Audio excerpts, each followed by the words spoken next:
ভিক্ষুক রাস্তা দিয়া যায় আর জমিদারের পুত্রবধূও যায়। একজন সামনের থেকে আসতেছে, একজন সামনের দিকে যাইতেছে। দুইজনের ক্রসিং এর সময় ভিক্ষুকের গায়ের কাদা জমিদারের পুত্রবধূর গায়ে লেগে গেছে। সে দুনিয়া আন্ধার করে ফেলছে, স্বামীকে ডাইকা নিয়ে আসছে, বলছে ভিক্ষুক আমার কাপড় নষ্ট করে দিছে। সে শুধু ভিক্ষুক ছিল না, বৃদ্ধ ছিল।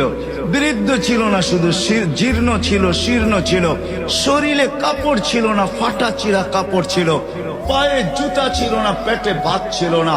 জমিদারের পুত্র সইতে পারে নাই, যৌবনী শক্তি সয় কি কইরা তার স্ত্রীর গায়ে ভিক্ষুকের কাদা, বস সমগ্র শক্তিকে হাতে একত্র করা বৃদ্ধের গালে বসায়। বৃদ্ধ কিচ্ছু বলে নাই, শুধু উপরের দিকে তাকায় দুই তিনটা শব্দ উচ্চারণ করছেন।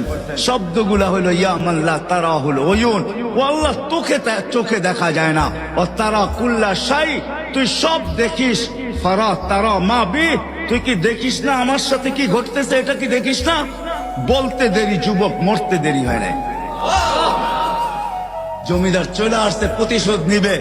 বৃদ্ধের একদিকে মুস্কি হাসি, একদিকে বলতেছে প্রেমের খেলা এমনই হয়। জিজ্ঞাসা করছে কিসের প্রেমের খেলা রে?